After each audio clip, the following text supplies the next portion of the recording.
Okay, तो चलिए अब वर्क करते हैं। मेरे ख्याल से इसमें शुरुआत के 4 या 5 क्वेश्चन हमने कंप्लीट कर लिया था। 4th नंबर क्वेश्चन तक तो हो गया था। सर हमने 5th क्वेश्चन नहीं किया था, 4th वाला किया था। अच्छा, 4th वाला हो गया था, 5th वाला हमने नहीं किया था।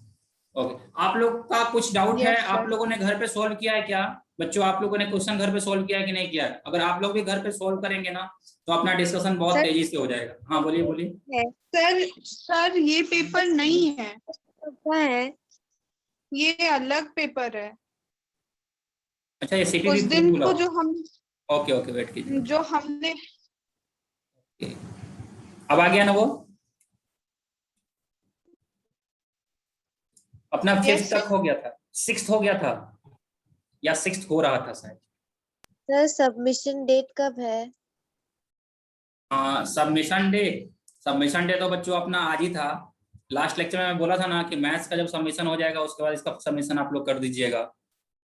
तो आपने अभी तक कंप्लीट नहीं किया, गलत बात है। चलिए, इसका तो एक दिन और मैं मैथ्स का बढ़ाता हूँ, तो सबमिशन डे इसका एक दिन और मैं बढ़ाता हूँ, ठीक है ना? मैथ्स का तो 8 जुलाई को था। मैथ्स का 1 जुलाई का था, ठीक है। तो मैथ्स का एक साथ आपको बहुत सारा असाइनमेंट मिला हुआ था, इसलिए मैं बता था क्या क्या है। मैथ्स का जिस दिन आपका सबमिशन होगा उसके 2 दिन के अंदर में आप फिजिक्स का भी सबमिट कर दीजिएगा, ठीक है। तो आप लोग सोल्व करना जारी रखिए। और किसी को इसमें कौन कौन से क्वेश्चन डाउट है बताएंगे बच्चे? एवरीवन। ईसा, क्वेश्चन नंबर 5 आपने घर पे सोल्व किया था क्या? सर 5 का ऑप्शन डी था, 36 किलोमीटर पर आवर। अच्छा, 5 तो हमने ऑलरेडी सोल्व कर लिया था ना। यस सर, कर लिया था। क्वेश्चन नंबर 6 हो गया था, मैं डिस्कस कर दिया था कि मैन जो है सो घर से मार्केट जाता है। मैन घर से मार्केट जाता है एंड रिटर्न घर आता है, लेकिन अपने को 40 मिनट के अंदर का ही उसका एवरेज स्पीड पूछा था। तो क्वेश्चन नंबर अगला जो था 6, ये बना था कि नहीं बना था सबसे? हाँ या ना बताएंगे बच्चों, कंफर्म बता दो। अगर 6 बन गया है तो रेज योर हैंड, अगर नहीं बना है किसी से भी तो बता सकता है, कमेंट कर सकता है, मैं इसको रिपीट करूंगा। शर्माने वाली कोई बात नहीं है।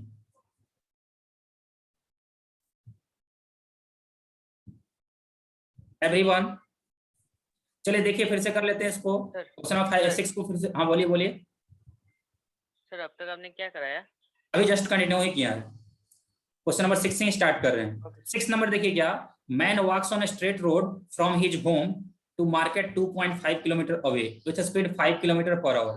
Finding market close, he instantly turns and walks back home with a speed 7.5 kilometre per our. Average speed of man पूछ रहा है 40 मिनट के इंटरवल में। चलिए देखिए क्वेश्चन क्या है। क्वेश्चन कुछ ऐसा है कि यह है market, this is market, this is market and this is man. Distance between man के घर में एंड मार्केट में is 2.5 kilometre. Market is 2.5 kilometer away from his home and he is going with a speed of 5 kilometer per hour. When he reaches at market, he finds that market is closed. Market is closed. Then he immediately returns at a speed of 7.5 kilometer per hour. In this whole process, we have to find average speed. Average speed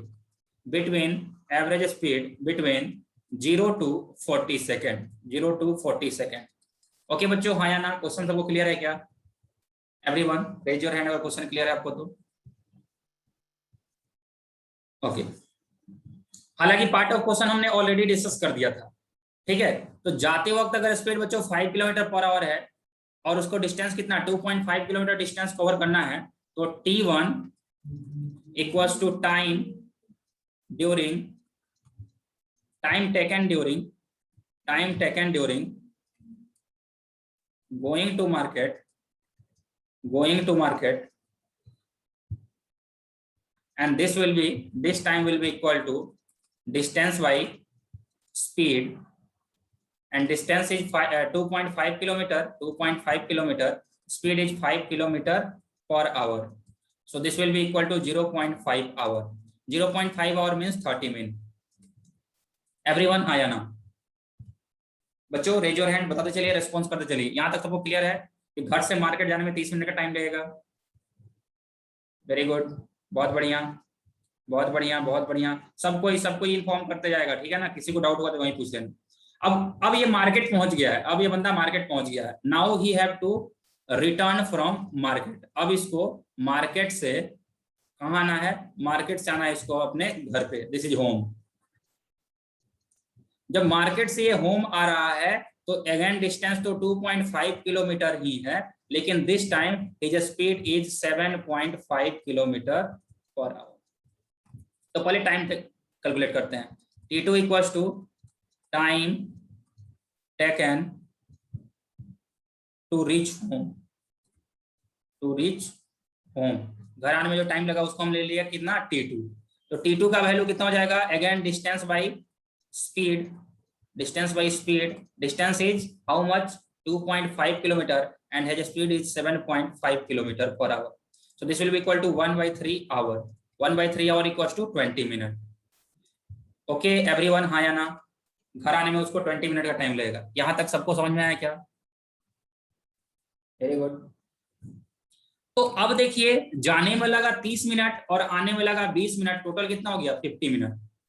लेकिन question क्या बोल रहा है, question ये बोल रहा है कि we don't have to work for 50 minute, we have to calculate average speed. We have to calculate average speed between 0 to 40 minute, 0 to 40 minute, 0 to 40 minute के बीच में ही अपने को एवरेज स्पीड कैलकुलेट करना है, ठीक है। तो 0 to 40 की जब बात करेंगे तो होम से मार्केट जाने में ही कितना लग गया है, 30 मिनट लग गया है।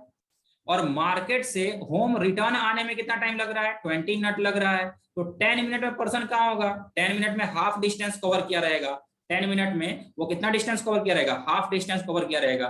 तो therefore total distance covered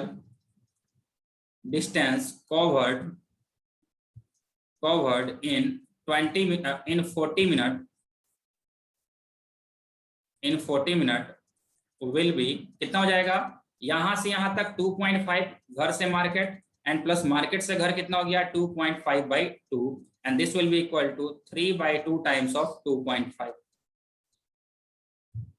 everyone हाँ या ना? सर इसमें हमने 2 से क्यों डिवाइड किया?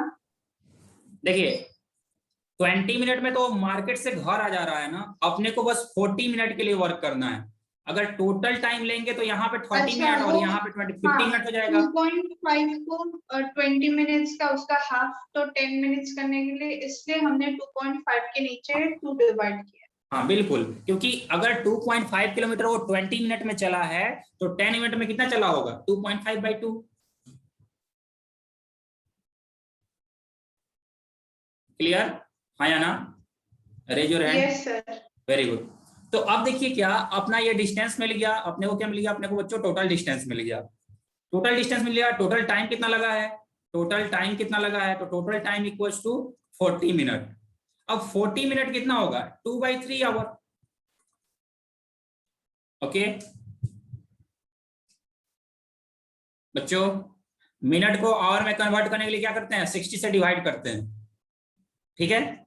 मिनट को आवर में कन्वर्ट करने के लिए 60 से डिवाइड करते हैं। ये 40 मिनट का टाइम है ना, इसको आप 60 से डिवाइड कर दीजिए तो कितना हो जाएगा, 2/3 आवर हो जाएगा ये। तो अपने पास डिस्टेंस है, अपने पास टाइम है, तो एवरेज स्पीड कितना हो जाएगा, average speed will be equal to total distance that is equal to 3/2 times of 2.5 divide by total time that is equal to 2/3 means 9/4 into 2.5। चाहो तो सिंप्लीफाई करो, 5 2 10, 5 5 25, 9 5 45, 4 2 8, 45 8, कितना हो जाएगा, 8 40, 40 और point 40, 50, 16, 5.625 kilometre per our. Everyone आया ना? Yes sir. तो 45/8 आपका आंसर हो जाएगा, ऑप्शन डी। क्लियर है सबको? सही बच्चे, raise your hand. Yes sir. बहुत बढ़िया। अब चलते हैं आगे। अगला क्वेश्चन देखिए, अगला क्वेश्चन बहुत अच्छा है। क्वेश्चन नंबर 7 क्या बोल रहा है, consider the acceleration, velocity and displacement of tennis ball as it falls on ground and bounce back.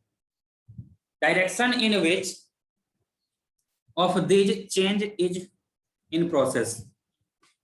चलिए देखिए क्या बोल रहा है कंसीडर एक्सेलरेशन, क्या क्या कंसीडर करना है, एक्सेलरेशन कंसीडर करना है, वेलोसिटी कंसीडर करना है एंड डिस्प्लेसमेंट कंसीडर करना है। ये तीन चीज अपने को कंसीडर करना है, एक्सेलरेशन, वेलोसिटी, डिस्प्लेसमेंट। किसके लिए? Tennis ball as it falls to ground and bounces back. मतलब एक टेनिस बॉल है, वो नीचे ग्राउंड पे गिर रहा है और ग्राउंड से क्या हो रहा है, फिर से बाउंस बैक हो रहा है। ऊपर से नीचे गिर रहा है, नीचे से ऊपर जाएगा। क्या होगा, हम बॉल को अगर ड्रॉप करके बच्चों छोड़ देंगे तो बॉल क्या करेगा, बॉल बार बार ऐसे मूव करते रहेगा ना, ठीक है। तो अब अपने से क्या बोल रहा है, direction of which of these change in process, इसमें से किसका किसका डायरेक्शन चेंज हो रहा है, एक्सेलरेशन, वेलोसिटी और डिस्प्लेसमेंट में से।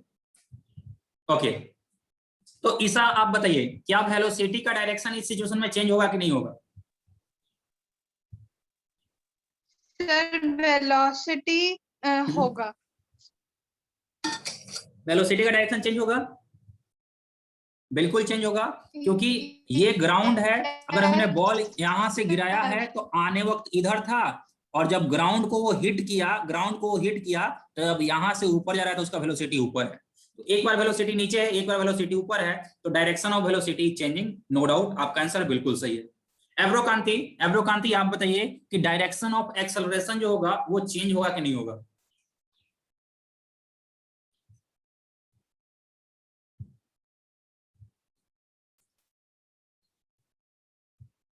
बताइए आपका जो भी थॉट है इसके बारे में। एरिज आप बताइए। सर हाँ हाँ,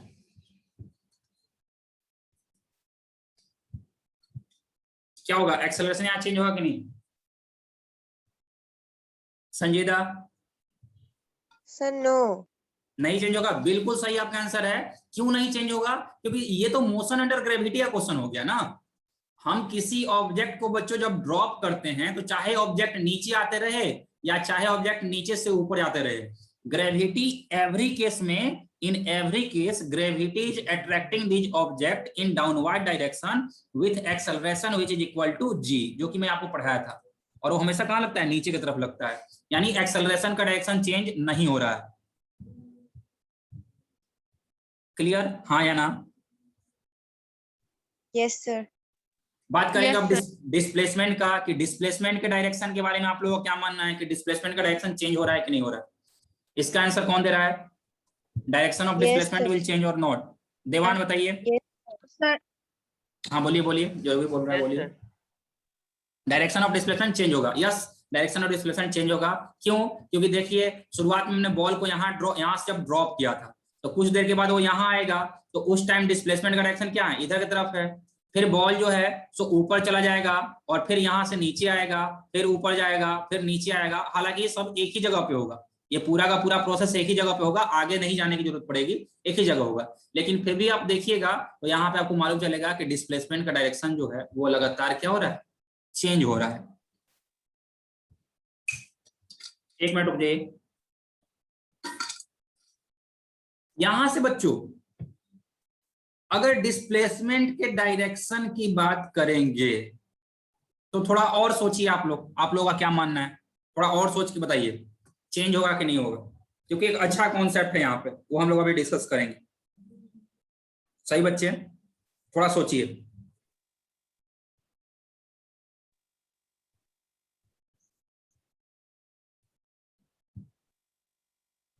सर अभी क्या करना है?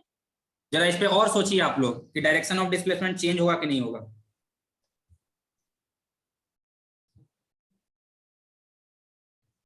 कुछ आ रहा है आप लोग सर का इसमें कॉन्सेप्ट? बाउंसेस, हाँ सर बाउंस, बाउंसेस बैक बोला है तो हाँ इसलिए बाउंसेस, वो चेंज होगा, क्योंकि वो फाइनल अरे इनिशियल पॉइंट से अपने फाइनल पॉइंट में जाता है और फिर फाइनल पॉइंट से वापस अपने पुराने back to the initial point आता है। तो ओके इसमें चलिए अब देखिए, डिस्प्लेसमेंट अब इसको समझते हैं हम लोग। चलिए सही बच्चे ध्यान दें, क्या हो रहा है।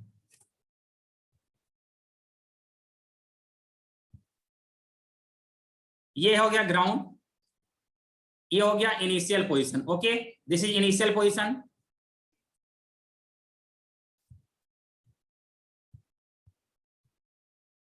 अब बॉल को बच्चों हम जब ड्रॉप करेंगे, जब बॉल को हम लोग ड्रॉप करेंगे तो इस सिचुएशन में क्या होगा, कुछ इस ढंग से वर्क होगा। स्पॉटलाइट है कि नहीं है? स्पॉटलाइट ऐसा नहीं है।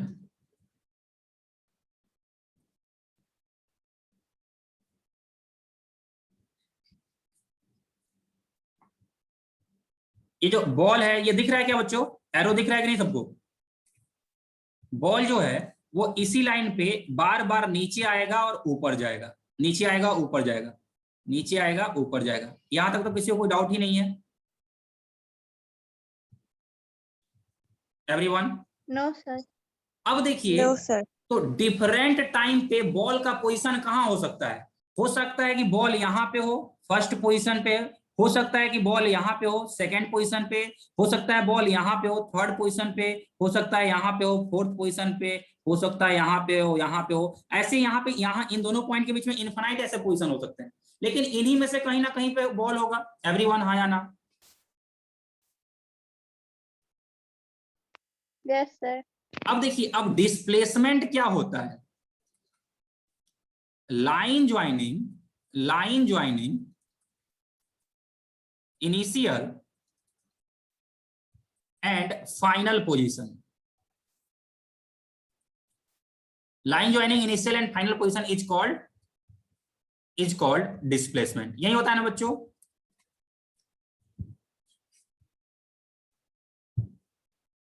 एवरीवन? बच्चों डिस्प्लेसमेंट,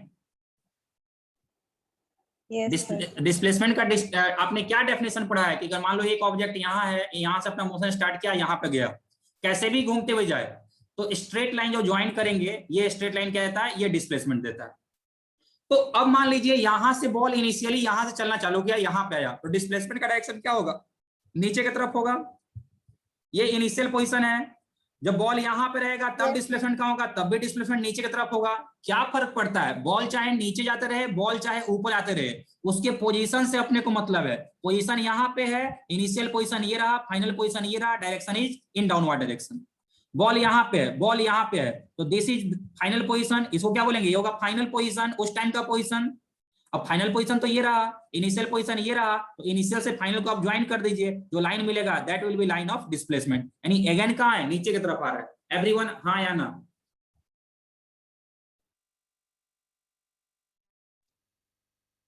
सर वापस एक बार रिपीट कीजिए। फिर से देखिए, दूसरी जगह दिखाता हूं, यहाँ पे सांप अच्छे से क्लियर है जगह। ये इनिशियल पोजीशन हो गया। फाइनल पोजीशन कहां हो सकता है? तो फाइनली बॉल या तो यहाँ होगा, या फिर यहाँ होगा, या फिर यहाँ होगा, या फिर यहाँ होगा, या फिर यहाँ होगा, अगर ये ग्राउंड है। हो सकता है कि फाइनली बॉल यहाँ पे नीचे आता रहे, यहाँ से नीचे आता रहे, यहाँ पे नीचे आता रहे, यहाँ पे नीचे आता रहे, यहाँ पे नीचे आता रहे, या फिर ऊपर की तरफ जाते रहेगा। यही वर्क ना बार बार होगा। सही बच्चे? बार बार बॉल इसी लाइन पे ना मूव करेगा, ऊपर से नीचे एंड नीचे से ऊपर। तो डिस्प्लेसमेंट क्या होता है? Straight line joining initial and final position. तो जब बॉल यहाँ पे होगा उस टाइम अगर आपसे डिस्प्लेसमेंट पूछ रहा है, तो डिस्प्लेसमेंट क्या होगा? नीचे की तरफ है ना। जब बॉल यहाँ पे होगा उस टाइम आपसे डिस्प्लेसमेंट पूछ रहा है, तो डिस्प्लेसमेंट कहाँ होगा? नीचे की तरफ होगा। कोई फर्क नहीं पड़ता है बच्चों, बॉल नीचे आए या ऊपर आए। जब बॉल यहाँ पे रहेगा उस टाइम डिस्प्लेसमेंट पूछेगा तो क्या होगा? तब भी डिस्प्लेसमेंट नीचे की तरफ होगा। समझ में आ रहा है ना सबों को? हाँ या ना? एवरीवन? Yes, sir. क्लियर? कोई भी डाउट नहीं रहना चाहिए। देखो इसी क्वेश्चन में अगर ऐसा ऐड कर दिया रहता कि यहां से बॉल आकर के नीचे गिरा है, और जैसे ही नीचे गिरा है यहाँ पे जोर से हम लोगों ने इसको ऊपर की तरफ फेंक दिया है, बॉल वहां से नीचे आया। जैसे ऐसा क्वेश्चन दे देगा कि आप जो है सो अपने बालकोनी में खड़े हैं छत पे, और यहाँ पे नीचे आपका दोस्त एक खड़ा है। आपने ऊपर से क्या किया? आपने ऊपर से बॉल ड्रॉप किया, आपका दोस्त उसको कैच करके उस बॉल को फिर से ऊपर फेंक दिया, और वो बहुत इस बार ऊपर गया है। तो इस बार क्या direction of displacement of ball change होगा या नहीं होगा? यस, दिस टाइम डिस्प्लेसमेंट का डायरेक्शन चेंज हो सकता है। क्यों? क्योंकि अगर बॉल यहां से नीचे कहीं भी रहेगा तो डायरेक्शन ऑफ डिस्प्लेसमेंट क्या होगा? नीचे की तरफ होगा।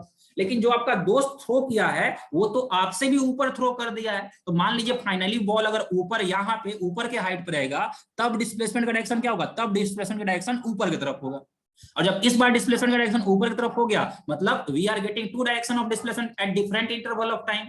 जबकि इस वाले सिचुएशन में चाहे कोई भी टाइम हो, चाहे कोई भी केस हो, बॉल नीचे आए बॉल ऊपर जाए, हर बार डिस्प्लेसमेंट कहां मिल रहा था, नीचे ही मिल रहा था। इसलिए यहाँ पे डिस्प्लेसमेंट का डायरेक्शन चेंज नहीं हो रहा है। Is it clear to all of you? Sir तो फिर इसमें डिस्प्लेसमेंट में चेंज नहीं आएगा? डिस्प्लेसमेंट के मैग्नीट्यूड में चेंज आएगा। मैग्नीट्यूड ऑफ सर मैग्नीट्यूड में आएगा, डायरेक्शन में नहीं आएगा। मैग्नीट्यूड ऑफ डिस्प्लेसमेंट चेंज करेगा लेकिन डायरेक्शन ऑफ डिस्प्लेसमेंट चेंज नहीं करेगा। क्लियर है?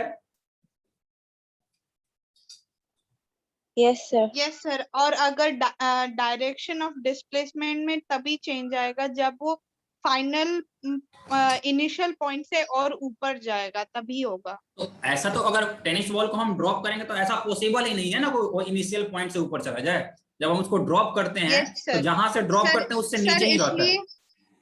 इसलिए ये डिस्प्लेसमेंट में, इस डिस्प्लेसमेंट में डायरेक्शन में चेंज नहीं आएगा। यस बिल्कुल बिल्कुल। देखो बच्चों, अगर एक लेक्चर में आप एक कॉन्सेप्ट भी सीखे लेकिन वो कॉन्सेप्ट आपका क्रिस्टल क्लियर हुआ ना बच्चों, तो अपना लेक्चर क्या है, सक्सेसफुल है। ठीक है, तो don't worry about time.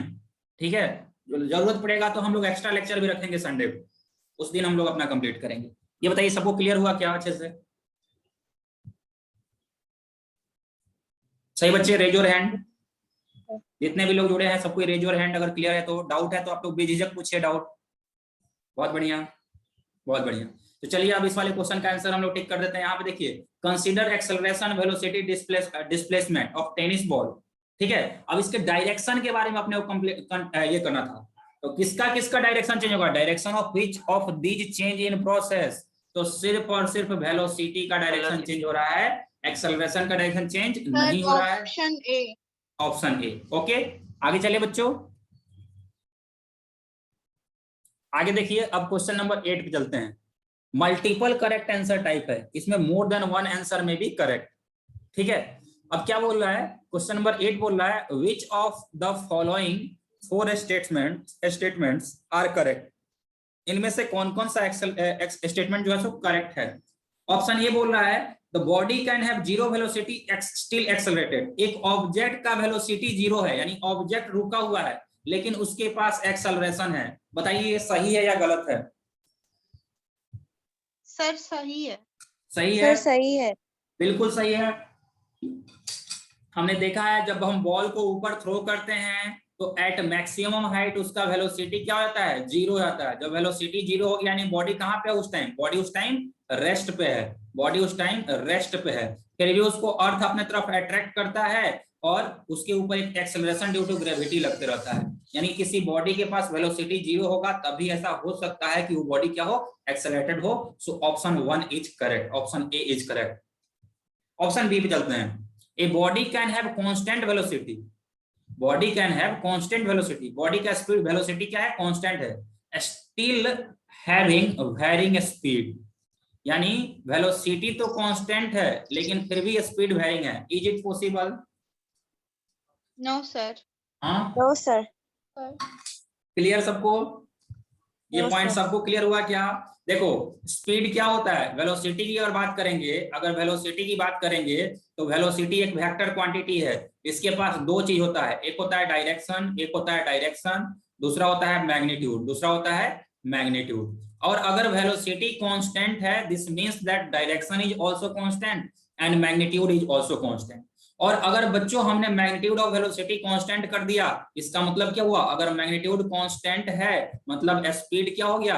Speed already constant हो गया। तो it is not possible that velocity is constant and speed is varying, but reverse is possible. Speed varying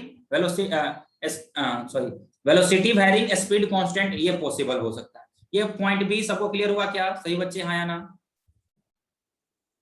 yes sir. तो ऑप्शन बी क्या है? Option B is wrong. Option C पे चलते हैं। Option C क्या बोल रहा है? A body can have constant speed but still having varying velocity. Speed तो कांस्टेंट है लेकिन वेलोसिटी वेरी कर रहा है। स्पीड क्या है? स्पीड कांस्टेंट है और वेलोसिटी क्या है? वेलोसिटी जो है वो वेरिएबल है। क्या ऐसा पॉसिबल है? हाँ ऐसा पॉसिबल है। जैसे मान लीजिए कि एक ये ग्राउंड है और इसमें एक कोई लड़का है, वो लगातार दौड़ रहा है 2 किलोमीटर पर आवर के स्पीड से, या फिर 10 किलोमीटर पर आवर के स्पीड से क्या कर रहा है, कांस्टेंट स्पीड से दौड़ रहा है। तो अगर 10 किलोमीटर पर आवर के स्पीड से दौड़ रहा है तो हर जगह उसका जो वेलोसिटी होगा, सर्कुलर मोशन के केस में वेलोसिटी क्या होता है, टेंजेंशियल होता है। तो यहाँ वेलोसिटी का डायरेक्शन क्या होगा, इधर की तरफ। यहाँ वेलोसिटी का डायरेक्शन कहाँ होगा, इधर की तरफ। यहाँ वेलोसिटी का डायरेक्शन क्या होगा, इधर की तरफ। यहाँ वेलोसिटी का डायरेक्शन कहाँ होगा, इधर की तरफ।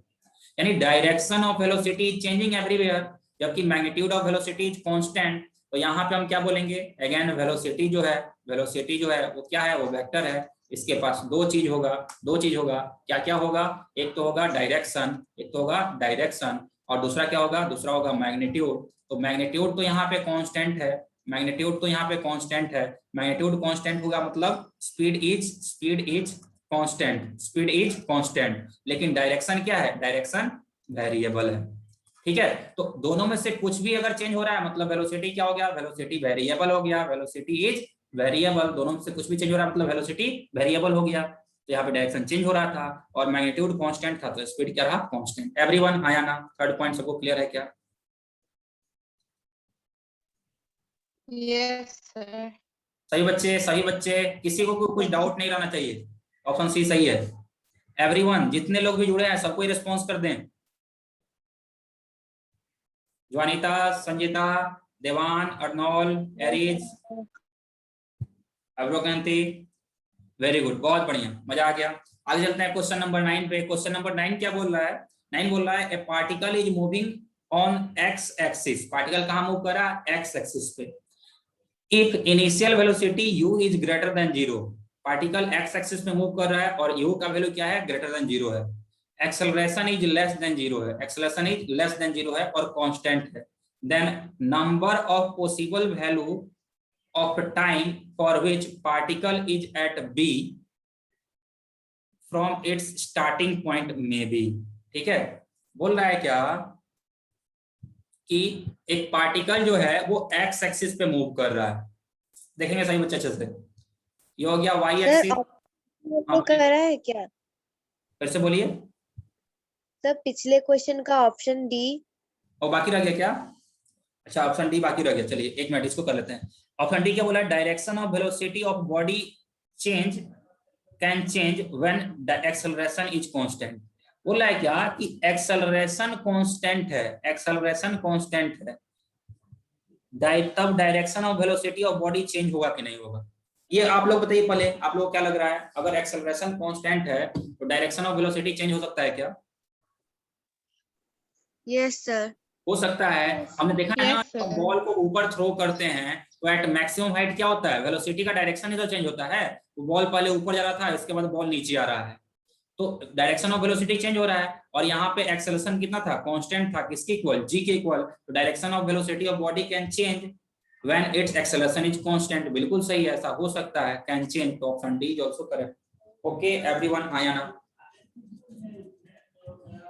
चलते हैं हम क्वेश्चन नंबर 9 पे। क्वेश्चन नंबर 9 देखिए क्या बोल रहा है कि इनिशियल वेलोसिटी जो है वो ग्रेटर देन 0 है और एक्सेलरेशन लेस देन 0 है। तो x इक्वल्स टू b पे ऑब्जेक्ट कितने बार हो सकता है। तो ये देखो, ये हुआ position, this is x equals to b। Initially body कहां पे था, यहां पे था, उसका वेलोसिटी पॉजिटिव है। वेलोसिटी का पॉजिटिव होने का मतलब क्या हुआ, वेलोसिटी का पॉजिटिव मतलब ये हुआ कि वो जा रहा है कहां पे, वो जा रहा है इन प्लस x डायरेक्शन में। इधर मान लीजिए उसका वेलोसिटी u है और उसका एक्सेलरेशन क्या है, एक्सेलरेशन है बच्चों नेगेटिव। नेगेटिव एक्सेलरेशन का मतलब क्या हुआ, अगर पॉजिटिव वेलोसिटी मतलब ये वाला डायरेक्शन क्या हो गया, ये वाला डायरेक्शन पॉजिटिव, और नेगेटिव डायरेक्शन कौन सा हो गया, तो ये वाला डायरेक्शन नेगेटिव। तो वेलोसिटी अगर पॉजिटिव है तो वेलोसिटी का डायरेक्शन इधर की तरफ हो गया, एक्सेलरेशन अगर नेगेटिव है तो एक्सेलरेशन का डायरेक्शन इधर की तरफ हो गया। अब अपने से पूछ रहा है कि ये जो ऑब्जेक्ट है या जो बॉडी है, जो बॉय है, वो x इक्वल्स टू b पे कितने बार हो सकता है, कितने बार यहाँ पे हो रह सकता है। क्या लग रहा है आप लोगों को, x इक्वल्स टू b पे वो एक बार जाएगा, x इक्वल्स टू b पे 2 बार जाएगा, 3 बार जाएगा, 4 बार जाएगा, क्या लग रहा है।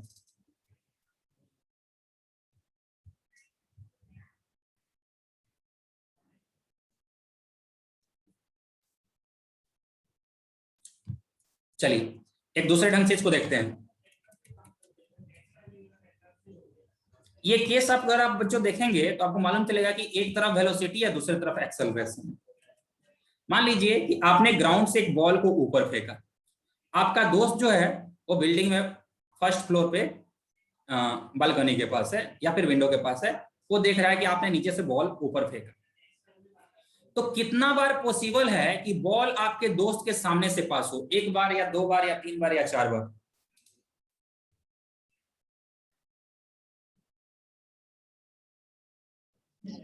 सर 2 बार। 2 बार, या तो एक बार नहीं तो 2 बार। अपने से मैक्सिमम टाइम पूछा है तो 2 बार होगा। एक बार तो हो सकता है कि बॉल जब आप फेंकेंगे तो बॉल एक मैक्सिमम हाइट पे जाएगा और उसके बाद क्या होगा, उसके बाद फिर रिटर्न भी तो आएगा। तो एक बार जाते वक्त इसको दिखेगा और एक बार आते वक्त इसको दिखेगा, तो 2 को से इसका वैल्यू हो गया कितना, 2 हो गया। वैसा ही की सिचुएशन तो यहाँ पे भी है।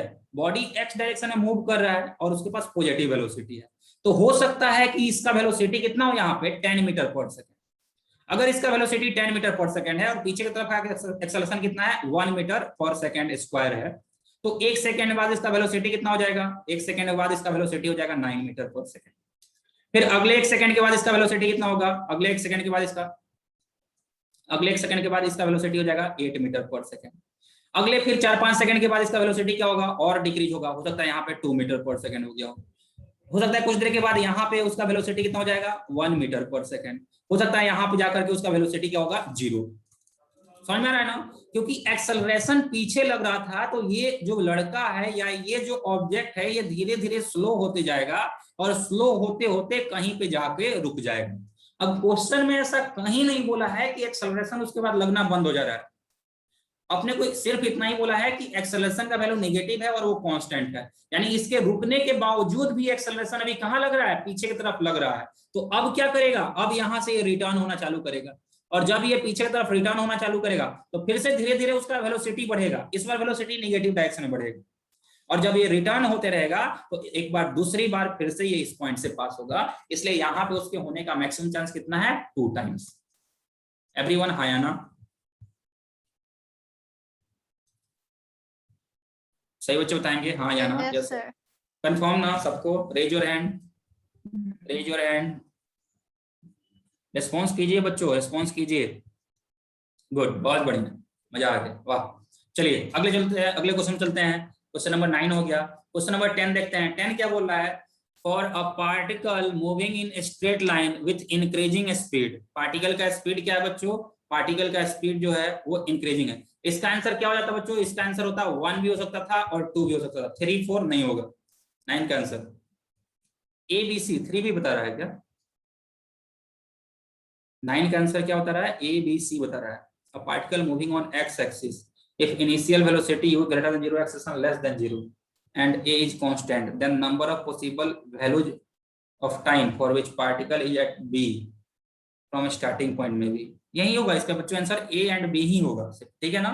यहाँ पे सी भी दिया है लेकिन इसका आंसर क्या होगा, ए और बी ही होगा। सी 3 टाइम कैसे हो सकता है, 3 टाइम वहां पे होने का कोई पॉसिबिलिटी नहीं, समझे ना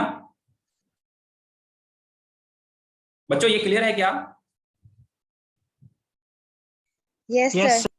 ओके, क्योंकि तीसरा टाइम तो पॉसिबल ही नहीं ना। एक्सेलरेशन तो उसको लगातार बार बार पीछे लेके चला जाएगा, तो फिर वो वहां पे लाने के लिए उसको रिवर्स एक्सेलरेशन फिर से करना पड़ेगा, एक्सेलरेशन डायरेक्शन को चेंज करना ही पड़ेगा। अगला क्वेश्चन क्या बोल रहा है, हाँ बोलिए, किसी कुछ डाउट है क्या? बोल रहा है अगला क्वेश्चन कि for a particle moving in straight line, particle कहां मूव कर रहा है, स्ट्रेट लाइन पे, विथ इंक्रीजिंग स्पीड, उसका स्पीड बच्चों क्या हो रहा है, इंक्रीज हो रहा है। Approaching sign of acceleration, appropriate sign of acceleration and velocity can be। अब बोल रहा है बॉडी स्ट्रेट लाइन पे चल रहा है, बॉडी स्ट्रेट लाइन पे चल रहा है और उसका स्पीड क्या हो रहा है, इंक्रीज हो रहा है। तो साइन ऑफ एक्सेलरेशन क्या हो सकता है? तो अगर स्पीड इंक्रीज हो रहा है बच्चों, मतलब जिधर वेलोसिटी है उधर ही एक्सेलरेशन होगा। एवरीवन हाँ या ना? Yes sir. जिधर वेलोसिटी है उधर ही अगर उसका एक्सेलरेशन भी रहेगा तो उसका स्पीड इंक्रीज होगा। तो अगर ये डायरेक्शन हम पॉजिटिव मानते हैं तो a greater than 0, v greater than 0, इस पे भी उसका स्पीड इंक्रीज होगा। अगर बॉडी का वेलोसिटी कहाँ है, बॉडी का वेलोसिटी इधर है और उसका एक्सेलरेशन भी इधर है, तो ये डायरेक्शन तो नेगेटिव हो गया। तो नेगेटिव मतलब लेस देन 0, तो a less than 0, v less than 0, इसमें भी उसका क्या होगा, स्पीड इंक्रीज होगा। तो option A and B are correct. Everyone हाँ या ना?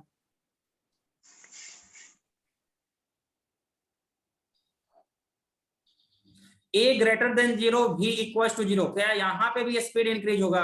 A greater than 0 v less than 0, क्या यहाँ पे भी स्पीड इंक्रीज होगा? चलिए देखते हैं। v लेस देन 0 मतलब v नेगेटिव, ए ग्रेटर देन 0 मतलब ए पॉजिटिव, यहाँ पे स्पीड इंक्रीज हो नहीं सकता है, यहाँ पे स्पीड इंक्रीज हो नहीं सकता है। बॉडी का स्पीड क्या है यहाँ पे? 0 है, यहाँ पे स्पीड क्या होगा? डिक्रीज होगा, दोनों का डायरेक्शन अपोजिट है।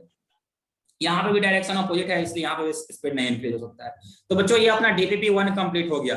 एवरीवन हाँ या ना? सबको क्लियर है? हर एक क्वेश्चन क्लियर है सबको? Yes sir.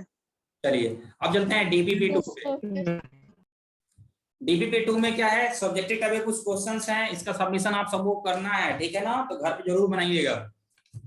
बोला है कि particle moves along straight line with constant acceleration 4 meter per second square. A का वैल्यू कितना दिया हुआ है? -4 मीटर पर सेकंड स्क्वायर। फिर बोला है passes through point on line with a velocity 8 meter per second. किसी पर्टिकुलर पॉइंट से वो 8 मीटर पर सेकंड से पास हो रहा है पार्टिकल, ठीक है, एट अ सम मोमेंट, किसी पर्टिकुलर टाइम पे। Find the distance travel by the particle in 5 second after that moment. उस वाले मोमेंट के बाद 5 सेकंड में पार्टिकल जो है वो कितना डिस्टेंस कवर करेगा, ये अपने से पूछ रहा है। क्लियर है क्वेश्चन ये? सबको क्वेश्चन ठीक है? अब देखिए क्या है क्वेश्चन। बोल रहा है, पहला क्वेश्चन है डीपीपी 2 का। क्वेश्चन क्या बोल रहा है? क्वेश्चन ये बोल रहा है moving on straight line with constant acceleration. Acceleration कितना है? कांस्टेंट है, उसका वैल्यू कितना दिया है? -4, यानी a इक्वल्स टू कितना? -4 मीटर पर सेकंड। किसी भी पर्टिकुलर टाइम पे उसका जो वेलोसिटी है वो कितना है? पर्टिकुलर किसी भी टाइम पे उसका वेलोसिटी है कितना? 8 मीटर पर सेकंड। ये हो गया 8 मीटर पर सेकंड। अब अपने से पूछ रहा है क्या? अपने से ये पूछ रहा है कि find distance travel in 5 second after that moment. उसके बाद t इक्वल्स टू 5 सेकंड में अपने को फाइंड करना है डिस्टेंस ट्रेवल, ठीक है? 5 सेकंड में उसका डिस्टेंस कितना ट्रेवल हुआ है, ठीक है? तो बच्चों सबसे पहले यहाँ पे आप चेक कर लीजिए कि 5 सेकंड के बाद उसका वेलोसिटी क्या होगा। v इक्वल्स टू क्या होता है? u plus at। ओके, अब v equals to u plus at हम यूज करेंगे तो v का वैल्यू क्या होगा? फाइंड करना है। u का वैल्यू कितना है? 8 प्लस a का वैल्यू कितना है? -4 इंटू 5, कितना हो जाएगा? 8 माइनस 5 का बेस 20, यानी -12। और बच्चों निगेटिव साइन, यहाँ पे वेलोसिटी क्या था? पॉजिटिव था, यहाँ वेलोसिटी क्या है? नेगेटिव है। मतलब क्या है? मतलब ये हुआ कि बॉडी ने यू टर्न लिया है। यहाँ वेलोसिटी पॉजिटिव था मतलब बॉडी इधर जा रहा था, और 5 सेकंड के बाद वेलोसिटी नेगेटिव है मतलब बॉडी कहाँ जा रहा है? बॉडी इस डायरेक्शन में जा रहा है।